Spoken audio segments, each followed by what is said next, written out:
Dear student, आप सभी का आज के सेशन में स्वागत कर रहा हूं। आज के सेशन का जो क्वेश्चन है वह इस प्रकार है। किसी आदर्श गैस आइडियल सॉल्यूशन के रुद्धोष्म परिस्थिति में एडियाबैटिक स्थिति में फ्री एक्सपेंशन स्वतंत्र प्रसरण या स्वतंत्र प्रसारण के लिए सत्य है। मतलब कि जो सिस्टम है, थर्मोडायनामिक सिस्टम है, वो प्रोसेस कर रहा है एडियाबैटिकली, और उस सिस्टम में यूज किया गया है आदर्श गैस। आदर्श गैस का सिस्टम है, एडियाबैटिकली वो प्रोसेस कर रहा है। तो उस केस में यदि गैस को फ्री एक्सपेंशन कर दिया जाए, मतलब मुक्त रूप से गैस प्रसारित होने दिया जाए, तब उसके लिए, इस सिस्टम के लिए, इस प्रक्रम के लिए क्या सही है? चार ऑप्शन में से फर्स्ट ऑप्शन है Q is greater than 0, delta T is greater than 0 और W is greater than 0। First option है डियर स्टूडेंट।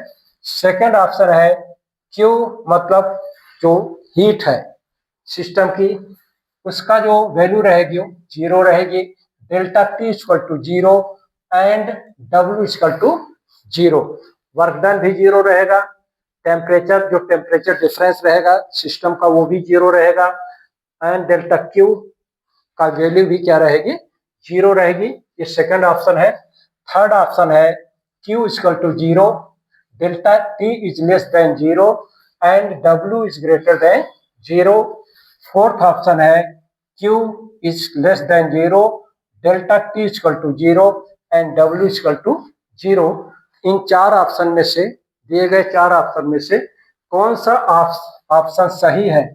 इस आदर्श गैस वाले जो एडियाबैटिकली सिस्टम चल रहा है, जो फ्री एक्सपेंशन हो रहा है आदर्श गैस में से, उसमें से ये कौन से ऑप्शन राइट है आइडियल गैस के लिए, उसको पूछा जा रहा है डियर स्टूडेंट। तो इसको सॉल्व करने के लिए सॉल्यूशन की ओर चलते हैं। थर्मोडायनेमिक्स में आप पढ़े होंगे जूल्स का नियम। जूल का नियम, जूल का नियम क्या था?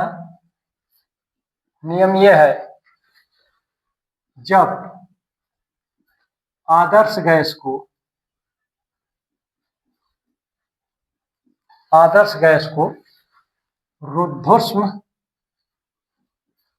रुद्धोष्म जिसे एडियाबैटिक प्रोसेस कहा जाता है, एडियाबैटिक रुद्धोष्म रूप से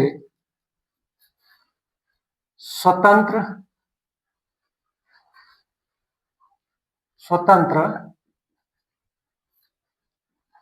प्रसरण, मतलब एक्सपांशन, स्वतंत्र प्रसरण होता है, तब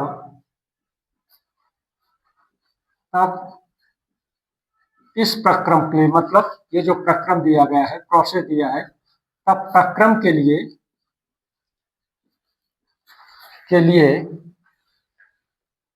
Q is equal to 0, delta T is equal to 0 and W also 0। ये सभी जो चर होते हैं वो 0 होते हैं, एंड आल्सो डेल्टा U ये भी 0 होता है। कहने का मतलब कि ये सभी के सभी जो वेरिएबल्स हैं, ये सभी के सभी वेरिएबल्स का मान मतलब कांस्टेंट रहता है, कोई चेंजेस नहीं होता है। कहने का मतलब चेंजेस नहीं है तो वैल्यू 0 आती है। ये इसके लिए जूल ने बताया था। तो चूंकि सिस्टम जो है, जो थर्मोडायनेमिक डियर स्टूडेंट सिस्टम है, वो एडियाबैटिकली प्रोसेस हो रहा है और उस सिस्टम में आदर्श गैस यूज किया जा रहा है, और उस आदर्श गैस को फ्रीली एक्सपेंशन करने दिया जा रहा है।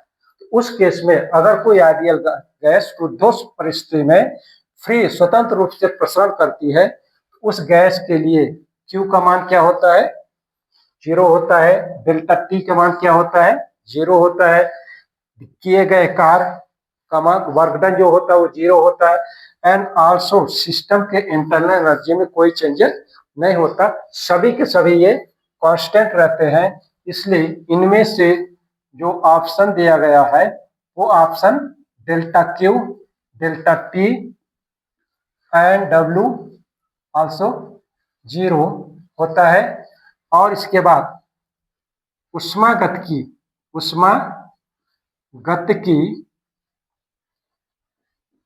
के प्रथम नियम क्या है कि